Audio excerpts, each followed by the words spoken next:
ഏറ്റവും കൂടുതൽ സംശയങ്ങൾ സാധാരണ ഒരു സ്ത്രീ ചോദിക്കാൻ ആഗ്രഹിക്കുന്നത് ഞാൻ തോന്നാറുണ്ട് എനിക്ക് ഗൈനക്കോളജിസ്റ്റിനെ കിട്ടുമ്പോഴാണെന്ന്. ഇന്ന് മെഡിക്കൽ ട്രസ്റ്റിലെ 2 സീനിയർ ഗൈനക്കോളജിസ്റ്റാണ് എൻ്റെ കൂടെയുള്ളത്. ഡോക്ടർ അശോകും ഡോക്ടർ സൂര്യയും. എനിക്ക് ചോദിക്കാനുള്ളത് ഒരുപാട് സംശയങ്ങളാണ്. Welcome doctors. Thank you. ഞാൻ ആദ്യം തന്നെ അശോക് ഡോക്ടറുടെ അടുത്ത് ചോദിക്കട്ടെ. അപ്പം റീസെൻ്റ്ലി ഞാൻ ഒരുപാട് സ്ഥലങ്ങളായിട്ട് പ്രോലാപ്സിനെ കുറിച്ച് വായിക്കുന്നുണ്ട്. ഞാനൊരു സ്ഥലത്ത് വായിച്ചു, ഈ പ്രോലാപ്സ് എന്ന് പറയുന്ന കണ്ടീഷൻ പ്രായമായവർക്ക് വരുന്നതാണ്. നമ്മൾ ഒരു 30s 40സിലൊക്കെ ഉള്ള ആളുകൾ അതിനെക്കുറിച്ച് പേടിക്കേണ്ട ആവശ്യമില്ലെന്ന്.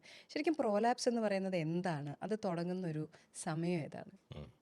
ഓക്കെ, പ്രൊലാപ്സ് എന്ന് പറയുന്നത് ബേസിക്കലി നമ്മുടെ ഈ വെജൈനൽ ടിഷ്യൂസും വെജൈനൽ സപ്പോർട്ട് സിസ്റ്റംസ് അതിൽ ലാക്സിറ്റി വരുമ്പം ഈ യൂട്രസ് ആണ് അതിൻ്റെ വെജൈനയുടെ മുകളിൽ ഇരിക്കുന്നത്. ആ യൂട്രസ് വിത്ത് സറൗണ്ടിങ് ഓർഗൻസ് വെജൈനയുടെ ത്രൂ താഴോട്ട് ഇറങ്ങി വരുന്നതിനാണ് ഈ പ്രൊലാപ്സ് എന്ന് പറയുന്നത്. ഇറ്റ് മോസ്റ്റ്ലി ഇത് നടക്കുന്നത് usually elderly age group, post menopausal age group, generally scene in such cases, such ladies. അങ്ങനെ ഉണ്ടാകണമെന്ന് നിർബന്ധമില്ല. Even young ladies sometimes have prolapse എന്ന് പറഞ്ഞാൽ ഈ കണ്ടീഷൻ കൊണ്ട് വരാറുണ്ട്. നല്ലിപ്പാരസ് എന്ന് പറഞ്ഞാൽ അൺമാരീഡ് ലേഡീസ് വരെ ഇതിന് ഇങ്ങനെ പ്രൊലാപ്സ് ഉണ്ടാകാറുണ്ട്. പക്ഷെ അത് റെയറാണ്, പക്ഷേ ഇത് ഉണ്ടാകാറുണ്ട്. Congenital prolapse. ഈ support systems, various support systems of the uterus എന്ന് പറയുന്നത് നമ്മളൊരു ഒരു ടെൻറ്റ് ഉണ്ടാക്കുമ്പോൾ ഗൈറോപ്സ് എന്ന് പറഞ്ഞ സാധനമുണ്ട്, ടെൻറ്റിനെ സ്ഥലത്ത് പിടിച്ചു വെക്കുന്നത്. അതുപോലത്തെ ഒരു സിസ്റ്റമാണ് യൂട്രസിന്. Uterus is an organ central of the പെൽവിസിൽ ഒരു ഇതില്ലാതെ നിൽക്കുന്ന ഒരു ഓർഗനാണ്. അത് അറ്റാച്ച്മെൻറ്റ്സ് കാരണം അവിടെ നിൽക്കുന്ന ഒരു ഓർഗനാണ്. ആ അറ്റാച്ച്മെൻറ്റ്സിൽ എന്തെങ്കിലും വീക്ക്നെസ് വന്നാൽ ഇത് through the vagina it can go down. അടി കൂടെ ഇറങ്ങി പ്രൊലാപ്സ് ആകാൻ പറ്റും. Nulliparous prolapse is one condition where unmarried ladies also sometimes have this. ആ കണ്ടീഷൻ്റെ ട്രീറ്റ്മെൻറ്റ് ഇച്ചിരി ഡിഫറെൻ്റ് ആണ് from other prolapses. Because straight away surgery ഒന്നും ചെയ്യാൻ പറ്റില്ല. We need to do something else. പ്രൊലാപ്സിൻ്റെ കാരണങ്ങൾ എന്ന് പറഞ്ഞാൽ ഞാൻ പറഞ്ഞ ഈ സപ്പോർട്ട് സിസ്റ്റംസിന് എന്താണ് പറയുന്നത്, വീക്ക്നെസ്സസ് വരിക. അത് എങ്ങനെയാണ് സംഭവിക്കുക? Generally deliveries, vaginal deliveries, normal deliveries, vaginal deliveries, instrumental deliveries, tough deliveries where you pulled out the baby or something like that. അതൊക്കെ ഫ്രീക്വൻ്റ്ലി ഉണ്ടാവുകയാണെങ്കിൽ 1, 2, 3 ഡെലിവറീസൊക്കെ ആകുന്ന ലേഡീസിനാണ് ജനറലി ഇത് കാണാറുള്ളത്. സെക്കൻഡ്, പോസ്റ്റ് മെനോപോസൽ ഏജ് കൂടി വരുമ്പോഴത്തേക്കിനും ഈ പോസ്റ്റ് മെനോപോസൽ ഏജ് ഗ്രൂപ്പ് ഈസ്ട്രോജൻ്റെ സപ്പോർട്ടില്ല, ഹോർമോൺസിൻ്റെ സപ്പോർട്ടില്ലാത്തപ്പോൾ ടിഷ്യൂ ലാക്സിറ്റി കൂടും. അങ്ങനെ കൂടുന്ന ടിഷ്യൂ ലാക്സിറ്റി കൂടുമ്പോഴത്തേക്കിനും ഈ പ്രൊലാപ്സ് ഉണ്ടാകാനുള്ള സാധ്യത കൂടും പോസ്റ്റ് മെനോപോസൽ ഏജ് ഗ്രൂപ്പ്. പിന്നെ certain conditions, chronic conditions in ladies. Chronic condition എന്ന് പറഞ്ഞാൽ ക്രോണിക് കോഫ്.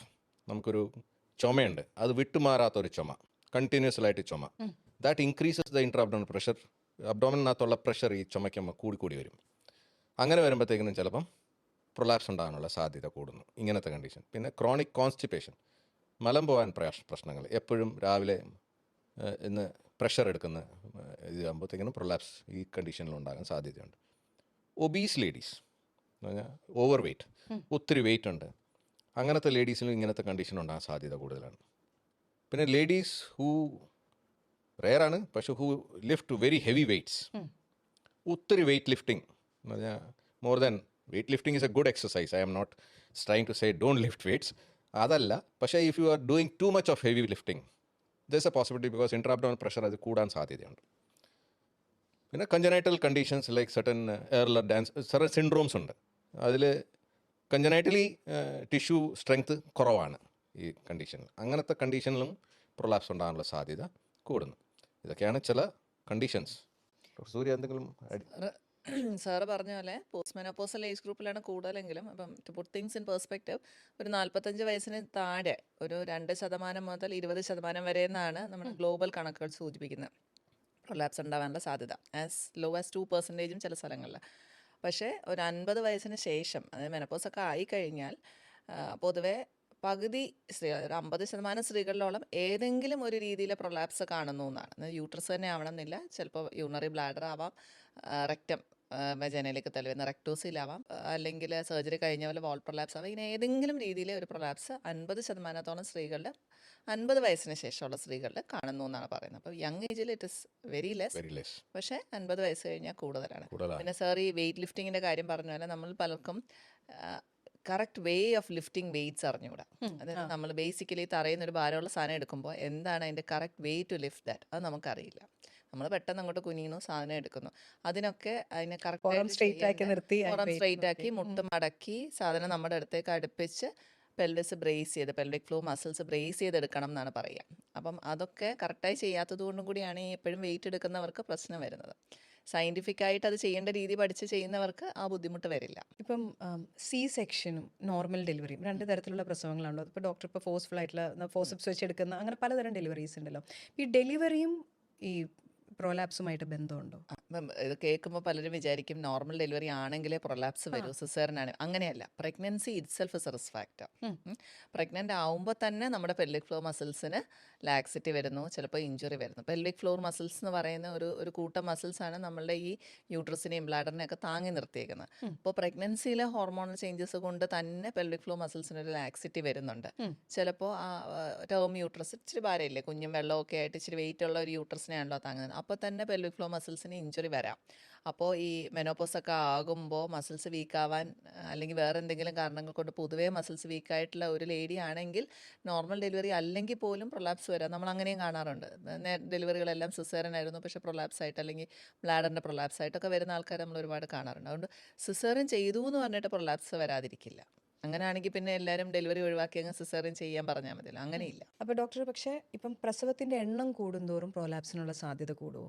കൂടും, ഡെഫിനറ്റ്ലി. അത് പറഞ്ഞ പോലെ റിക്കറൻറ്റ് പ്രഗ്നൻസീസ്, അപ്പോൾ ഒരു പ്രഗ്നൻസി വരുമ്പോഴത്തേക്കിനും ഒരു റിലാക്സേഷനായി. ആ pregnancy as doctor Surya brought it out, ഒരു റിലാക്സിൻ എന്ന് പറഞ്ഞ ഹോർമോണൊക്കെ വരും. അതിൻ്റെ അതുണ്ടാകുന്നത് നമ്മുടെ പ്രഗ്നൻസി ഡെലിവറി സമയത്തൊക്കെ ഈസ് ഓഫ് ഡെലിവറിക്ക് വേണ്ടിയാണ് അത് ഹോർമോൺ റിലീസ് ചെയ്യുന്നത്. പക്ഷേ അതിൻ്റെ സൈഡ് എഫക്ട്സ് എന്ന് പറഞ്ഞാൽ എല്ലാ ലിഗമെൻസിൻ്റെ സ്ട്രെങ്ത് ഒന്ന് കുറയും, അത് സ്ട്രെച്ച് ആവും, weight of the uterus 7 to 10 kgs increase ചെയ്യും. Full term with baby around 8 kgs ഒക്കെ ഉണ്ടാവും യൂട്രസിൻ്റെ വെയിറ്റ് വിത്ത് ഫ്ലൂയിഡ് പ്ലസൻ്റ് എല്ലാം കൂടെ കൂട്ടി. Normal uterus is around 5 to 7 grams. So അതിൻ്റെ വ്യത്യാസം, അത് അത്രയും സപ്പോർട്ട് സിസ്റ്റം വലിയുന്നു, സപ്പോർട്ട് സിസ്റ്റത്തിന് പ്രശ്നങ്ങളുണ്ടാകുന്നു. അപ്പോൾ റിക്കറൻറ്റ് പ്രഗ്നൻസീസ്, റിക്കറൻറ്റ് ഇൻസൾട്ട്സ്. അപ്പോൾ കൂടുതൽ പ്രഗ്നൻസീസ് ഉണ്ടാകുമ്പോൾ കൂടുതൽ വോൾ പ്രൊലാപ്സ് ഉണ്ടാകാനുള്ള, യൂട്രൈൻ പ്രൊലാപ്സ് അല്ലെങ്കിൽ വജൈന പ്രൊലാപ്സ് ഉണ്ടാകാനുള്ള സാധ്യതകൾ കൂടുന്നു. പണ്ടൊക്കെ ഗ്രാൻഡ് മൾട്ടിപാരസ് എന്ന് പറഞ്ഞാൽ 7, 8, 9 ഡെലിവറീസ് ഒക്കെ വെരി കോമൺ ആയിരുന്നു. അങ്ങനത്തെ ലേഡീസിൽ ചിലപ്പോൾ ഈ കണ്ടീഷൻസ് കൂടുതൽ കാണാറുണ്ട്. പിന്നെ പറഞ്ഞ പോലെ caesarean doing a caesarean doesn't prevent prolapse എന്ന് പറഞ്ഞാൽ നോർമൽ ഡെലിവറി ചീത്തയാണ്, സിസേറിയൻ ആണ് ബെറ്റർ എന്ന് ആ ഒരു മെസ്സേജ് കൊണ്ടുപോകാൻ പാടില്ല. Normal delivery is the ideal way, but then normal delivery കഴിഞ്ഞ് we have to have a health restoring factor also. അത് കഴിഞ്ഞ് നമുക്ക് നെക്സ്റ്റ് പ്രഗ്നൻസിയെക്കുറിച്ച് ആലോചിക്കാവും. അതിനാണ് ഈ ഗ്യാപ്പും മറിച്ചൊക്കെ നമ്മൾ പറയുന്നത്. Yes, recurrent pregnancies can lead to a increase chance of prolapse. ഇത് പറയുമ്പോൾ നമ്മൾ എപ്പോഴും ഓർക്കണം, ഡെലിവറി കഴിഞ്ഞിട്ട് എത്ര പേര് കീഗൽസ് എക്സസൈസ് ചെയ്യുന്നുണ്ടാവും. ഞാനത് ചോദിക്കാൻ വരികയായിരുന്നു. ഈ ഡെലിവറി കഴിയുമ്പോൾ നമ്മളത് എങ്ങനെ ഫിക്സ് ചെയ്യാൻ പറ്റും? നമ്മളുടെ നാട്ടിൽ പൊതുവെ അങ്ങനെ ട്രെൻഡേ ഇല്ല അല്ലേ. ഡെലിവറി കഴിഞ്ഞ് പോസ്റ്റ്നേറ്റൽ എക്സസൈസ് ഇപ്പോൾ എനിക്ക് തോന്നുന്നു കുറച്ചും കൂടെ ആൾക്കാർ അവെയർ ആയി തുടങ്ങിയിട്ടുണ്ട്. പണ്ടൊന്നും അങ്ങനെ കോൺസെപ്റ്റേ ഇല്ല. അപ്പം കീഗൽസ് എക്സസൈസ് നമുക്ക് പൊതുവെ ഡെലിവറി കഴിഞ്ഞ് വെയിറ്റ് ലോസും അങ്ങനെ ഒരു പണ്ടാണെങ്കിൽ ഡെലിവറി കഴിഞ്ഞ് പ്രസവരക്ഷയൊക്കെ ചെയ്ത് വണ്ണം വെച്ചില്ലെങ്കിൽ പ്രശ്നമാണ് നമ്മുടെ അമ്മമാർ. ഈ അമ്മമാർക്കാണ് നാണക്കേട് അല്ലേ, മക്കൾ മെലിഞ്ഞിരുന്ന. അപ്പം കഴിപ്പിച്ച് വണ്ണം വെപ്പിക്കുക. അപ്പോൾ പ്രീ പ്രഗ്നൻസി വെയിറ്റിലേക്ക് ഒരിക്കലും തിരിച്ചു പോകുന്നില്ല. അപ്പോൾ പ്രത്യേകിച്ച് സെക്കൻഡ് ഡെലിവറി ഒക്കെ കഴിഞ്ഞ് കഴിഞ്ഞാൽ നമ്മളുടെ നാട്ടിൽ ഒരു സ്റ്റഡി ഞാൻ വായിച്ചപ്പോൾ കാണായിരുന്നു, ഈ കേരളത്തിലെ സ്ത്രീകളിൽ പ്രത്യേകിച്ചും ഒബേസിറ്റി ആ ഒരു റേഞ്ചിലേക്ക് നമ്മുടെ ബോഡി മാസ് ഇൻഡെക്സ് മാറുന്നത് സെക്കൻഡ് ഡെലിവറി കഴിയുമ്പോഴാണ്. സെക്കൻഡ് പ്രഗ്നൻസി കഴിഞ്ഞ് ഒരിക്കലും പഴയ വെയിറ്റിലേക്ക് ആരും തിരിച്ചു പോകുന്നില്ല. പിന്നെ അതിൻ്റെ കൂടെ പിന്നെയുള്ള വെയിറ്റ് ഗെയിനും കൂടി വരുന്നു. അപ്പോൾ ഈ വെയിറ്റ് കുറയ്ക്കുക, പെൽവിക് ഫ്ലോർ സ്ട്രെങ്തനിങ് എക്സസൈസ് ചെയ്യുക, ഇങ്ങനെയൊന്നൊരു കോൺസെപ്റ്റേ നമ്മളുടെ ഇടയിലില്ല. അതുകൊണ്ടും കൂടിയാണ് പ്രൊലാപ്സ് കൂടുന്നത്. അപ്പം ആ ഒരു കൾച്ചർ കൊണ്ടുവന്നാൽ പോസ്റ്റ്നേറ്റൽ എക്സസൈസ്, മിക്ക പോസ്റ്റ്നേറ്റൽ എക്സസൈസിനും സെപ്പറേറ്റ് ആയിട്ട് കീഗൽസ് ചെയ്തില്ലെങ്കിൽ ഈ പോസ്റ്റ്നേറ്റൽ എക്സസൈസസ് എന്ന് പറയുന്ന ഗ്രൂപ്പ് ഓഫ് എക്സസൈസസിൽ പെൽവിക് ഫ്ലോറും കൂടെ ഇൻവോൾവ് ആകുന്ന രീതിയിലെ എക്സസൈസസ് ആണ്. അപ്പോൾ ആ കീഗൽസിൻ്റെ ബെനിഫിറ്റ് കൂടെ കിട്ടും. അപ്പോൾ അതൊക്കെ ചെയ്യുന്ന ഒരാളിന് ഒരുപക്ഷെ പ്രശ്നങ്ങൾ വരില്ല, അല്ലെ പ്രശ്നം വരാനുള്ള സാധ്യത കുറയുന്നു. ശരീരഘടനയുമായിട്ട്, അതായത് ചില ബോഡി ടൈപ്പ്, ഇപ്പം തടിച്ചിരിക്കുന്ന ശരീരം, മെലിഞ്ഞിരിക്കുന്ന ശരീരം എന്നല്ലാതെ ബോഡി ടൈപ്പിന് അത് ഇൻക്ലൂഡഡ് എന്തെങ്കിലും ഇതുമായിട്ട് ബന്ധമുണ്ടോ, പ്രോലാപ്സുമായിട്ട് ബന്ധമുണ്ടോ? അങ്ങനെ ബോഡി ടൈപ്പ് എന്ന് പറയാനില്ല. ഈ പറഞ്ഞ പോലെ ചില കണക്റ്റീവ് ടിഷ്യൂ ഡിസോർഡർ, സോളഡ് ആൻഡ്ലോസ് അങ്ങനെയൊക്കെ പറയുന്ന കണ്ടീഷൻസിൽ നമ്മൾ മെലിഞ്ഞ് നീണ്ട് ലിഗമെന്റ്സ് ഒക്കെ ലാക്സ് ആയിട്ടുള്ള ആളുകൾ, അങ്ങനെ അല്ലാണ്ട് ഒരു ബോഡി ടൈപ്പ് പറയാനില്ല. ഈ ബോഡി ടൈപ്പ് എന്ന് പറഞ്ഞാൽ നമ്മൾ 3 ബോഡി ടൈപ്പാണല്ലോ നമ്മൾ പറയുന്നത്: എക്ടോമോർഫ്, മീസോമോർഫ്, എൻഡോമോർഫ്. എൻഡോമോർഫ് എന്ന് പറഞ്ഞാൽ തടിച്ച നല്ല ഹെവി വെയിറ്റ്, മീസോമോർഫ് എന്ന് പറഞ്ഞാൽ ആവറേജ് ബിൽഡ്, എക്ടോമോർഫ് എന്ന് പറഞ്ഞാൽ നല്ല തിൻ ബിൽഡ് ലേഡീസ്. അങ്ങനെ പ്രത്യേകിച്ച് നോക്കിയാൽ yes, obese ladies have A more chance of prolapse. കാരണം ജനറലി അവരുടെ tissue ligaments are all lakhs. അത് യൂഷ്വലി ഒബീസിറ്റി വരുന്നത് എക്സസൈസ് ഇല്ലായ്മ അതുകൊണ്ടൊക്കെയാണ് ഈ ഒബീസിറ്റി കൂടുതലായിട്ട് വരുന്നത്. Although there are certain body types which are obesity prone. ഓ അങ്ങനത്തെ ഒരു ബോഡി ടൈപ്പ് ഉണ്ടെങ്കിൽ you have to be little more careful. Exercise ചെയ്ത് you can prevent to a certain extent prevention of prolapse is possible. പിന്നെ ഈ abdominal obesity വരുമ്പോൾ വയറിനുള്ളിലെ fat കൂടുന്നു. അതെ. ഉള്ളിലെ ഫാറ്റ് പുറത്തെ മാത്രമല്ല. അപ്പോൾ ഇൻട്രാബ്ഡമിനൽ പ്രഷർ കൂടുന്നു. അപ്പോൾ അത് കാരണവും പ്രൊലാപ്സ് വരും. പ്രൊലാപ്സ് വരുന്നത് അത് കാരണമാണ് പ്രൊലാപ്സ് വരുന്നത്. ഒബേസിറ്റിയാണ് നമ്മൾ പ്രൊലാപ്സിന് കാരണമായിട്ട് പറയുന്നത്. അപ്പം നല്ല ഒതുങ്ങിയ ശരീരം പ്രോപ്പറായിട്ട് വർക്കൗട്ട് ചെയ്ത് ഇപ്പോൾ യോഗയോ സ്ട്രെങ്ത് ട്രെയിനിങ്ങോ ഒക്കെ ചെയ്തിട്ടുള്ള ഒരു ശരീരത്തിൽ പ്രോലാപ്സിനുള്ള സാധ്യത കുറവാണ്. പക്ഷെ എന്നാലും നമുക്ക് മെനോപോസ് വരുമ്പോൾ ഹോർമോണൽ ഡെഫിസിറ്റ് വരുമ്പോൾ muscles can still Still be weak. weak. അപ്പോൾ നമുക്ക് ചിലപ്പോൾ ഒരു ജനറ്റിക് ടെൻഡൻസി ഉണ്ടാവും. ചില വീടുകളിൽ നമ്മൾ ചോദിച്ചാൽ ചില പേഷ്യൻറ്റിനോട് ചോദിച്ചാൽ പറയാം അമ്മയ്ക്ക് പ്രൊലാപ്സ് ആയിരുന്നു, അമ്മയുടെ ചേച്ചിക്ക്. അപ്പോൾ ജനറ്റിക്കലിയും ചിലർക്കൊരു ടെൻഡൻസി ഉണ്ട്. അപ്പം ശ്രദ്ധിക്കാനുള്ളത് നമ്മൾ ശ്രദ്ധിക്കുക. അപ്പോൾ കുറേയൊക്കെ നമുക്കൊന്ന് സാധ്യത കുറയും. ഇത്രയൊക്കെ ചെയ്താലും ചിലപ്പോൾ ജനറ്റിക് ടെൻഡൻസി ഉണ്ടെങ്കിൽ നമുക്ക് still Still you can. Menopause ആകുമ്പോൾ ഹോർമോൺസ് കുറയുമ്പോൾ you can get. Yeah. Doctor, ഈ വേറെ അസുഖങ്ങളാണെങ്കിൽ നമുക്ക് തല വേദന വരുമ്പോൾ നമുക്കതൊരു ഇൻഡിക്കേഷനാണ്. നമുക്കറിയാം ഇപ്പോൾ കൈ മുറിഞ്ഞു ചോര വരും, നമുക്കറിയാം പ്രശ്നമുണ്ട്. പക്ഷേ ഈ വയറിനുള്ളിൽ ഇപ്പം യൂട്രസ് റിലേറ്റഡ് ആയിട്ടുള്ള പ്രോലാപ്സ് പോലെയുള്ള കാര്യങ്ങൾ നമുക്ക് കാണാൻ പറ്റത്തില്ല, നമ്മൾ അറിയുന്നില്ല. അപ്പം പ്രോലാപ്സിൻ്റെ ലക്ഷണങ്ങൾ എന്തൊക്കെയാണ്?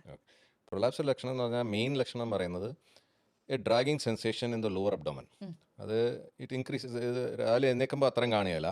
വൈകുന്നേരങ്ങളിലൊക്കെ നിന്ന് ജോലിയൊക്കെ ചെയ്യുന്ന വൈകുന്നേരങ്ങളാകുമ്പോഴത്തേക്കിനും ആ പെയിൻ, ആ ഒരു ഡ്രാഗിങ് സെൻസേഷൻ കൂടി വരും. That is one main symptom. Second main symptom is low backache. Pressure pull in the lower segment can cause some amount of low backache, ബാക്കിനൊരു ചെറിയ പെയിൻ, ആ ഒരു സിംറ്റം ഉണ്ടാകാം. Third is incomplete evacuation of urine. എന്ന് പറഞ്ഞാൽ നമ്മളിപ്പോൾ urine pass ചെയ്യാൻ പോകും, നല്ല പ്രൊലാപ്സ് ഉണ്ടെങ്കിൽ നമ്മൾ യൂറിൻ പാസ് ചെയ്യാൻ പോകുമ്പോൾ യൂറിൻ പാസ് ചെയ്ത് എഴുന്നേൽക്കുമ്പോൾ ഒരു ഫീലിംഗ്, ഞാൻ ഫുള്ളായിട്ട് യൂറിൻ പാസ് ചെയ്തിട്ടില്ല എന്നുള്ള ഒരു ഫീലിംഗ്, ഇൻകംപ്ലീറ്റ് ഇവാക്വേഷൻ എന്ന് പറയും. അങ്ങനത്തെ ഒരു സെൻസേഷൻ ഉണ്ടാവുക. കാരണം ഈ യൂട്രസ് മാത്രമല്ല മോസ്റ്റ്ലി പ്രൊലാപ്സ് ആകുന്നത്. യൂട്രസിൻ്റെ കൂടെ it will pull some amount of anterior compartment post എന്ന് പറഞ്ഞാൽ ഈ ബ്ലാഡറും ചിലപ്പോൾ റെക്ടം അതൊക്കെ ചിലപ്പോൾ വലിച്ചുകൊണ്ട് താഴോട്ട് വരും. അപ്പോൾ ആ ബ്ലാഡറിൻ്റെ സിംറ്റംസ് ചിലപ്പം കൂടുതലുണ്ടാകാം. ഈ ബ്ലാഡറിൻ്റെ സിംറ്റംസ് ഉണ്ടാകുമ്പം അതിൽ ഇൻകംപ്ലീറ്റ് ഇവാക്വേഷൻ വൺ.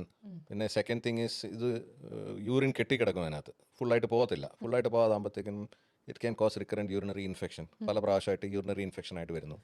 അപ്പോൾ ഇത് ജനറലി ഇങ്ങനത്തെ ladies usually present with their problems to the urologist first. അവിടെ ചെല്ലും. കാരണം യൂറിനറി ഇൻഫെക്ഷൻ എപ്പോഴും യൂറിൻ നോക്കുമ്പോഴത്തേക്കും പസൽസ്, അപ്പോൾ എന്തെങ്കിലും പ്രോബ്ലം ഉണ്ടെന്ന് അവിടെ ചെല്ലും. അവിടെ ചെന്ന് ഇത് എക്സാമിൻ ചെയ്യുമ്പോഴാണ് അറിയുന്നത് ദർ ഇസ് എ സിസ്റ്റോസിൽ എന്ന് പറഞ്ഞാൽ ഈ ബ്ലാഡർ പ്രൊലാപ്സ് ചെയ്ത് കിടപ്പുണ്ട്. അപ്പോൾ അവർ ഗൈനക്കോളജിസ്റ്റിൻ്റെ അടുത്ത് വരും. അങ്ങനത്തെ കിട്ടുന്ന കേസസും ഇഷ്ടം പോലെ ഉണ്ട്. So that is the second most important thing. There is a recurrent urinary infection or urinary based symptoms അതുണ്ടാകാം. പിന്നെ ഇത് കുറേ ക്രോണിക് പ്രൊലാപ്സ്, കുറേ നാളായിട്ട് കിടക്കുന്ന പ്രൊലാപ്സ് ആണെങ്കിൽ ഡിസ്ചാർജ്, ഇത് വെളിയിൽ കിടക്കുമ്പോൾ ഇതിനകത്ത് ഈ അറ്റത്ത് ബ്ലഡ് സപ്ലൈ കുറയും. കാരണം ബ്ലഡ് അവിടെ നിന്ന് മുകളിലോട്ട് തിരിച്ചു പോകാനോ അവിടെ എത്താനോ ഒക്കെ കണ്ടീഷൻ കുറവാണ്. അപ്പോൾ ആ ബ്ലഡ് സപ്ലൈ കുറയുമ്പോൾ അത് അൾസറേറ്റ് ചെയ്യും. അവിടെ അൾസേഴ്സ് ഉണ്ടാകാൻ സാധ്യതയുണ്ട്, വൂൺസ് ഉണ്ടാകാൻ സാധ്യതയുണ്ട് സെർവിക്സിൻ്റെ അറ്റത്ത്. അപ്പോൾ അത് ഡിസ്ചാർജ് ഉണ്ടാകാം, ബ്ലീഡിങ് ഉണ്ടാകാം. Sometimes they present with post menopause bleeding. Menopause കഴിഞ്ഞിട്ട് ബ്ലീഡിങ് ഉണ്ടാവാം. വെൻ യു സീ പ്രൊലാപ്സ് ചെയ്ത് കിടക്കുന്നുണ്ട്, കുറേ നാളായിട്ട് പ്രൊലാപ്സ് ചെയ്ത് കിടക്കുന്നുണ്ട്, അവിടെ ബ്ലഡ് സപ്ലൈ ഇല്ല, അത് അലിയുന്നു, ആൻഡ് അവിടെ ഒരു അൾസർ ഉണ്ടാകുന്നു, അത് ഡിസ്ചാർജ് ആകുന്നു.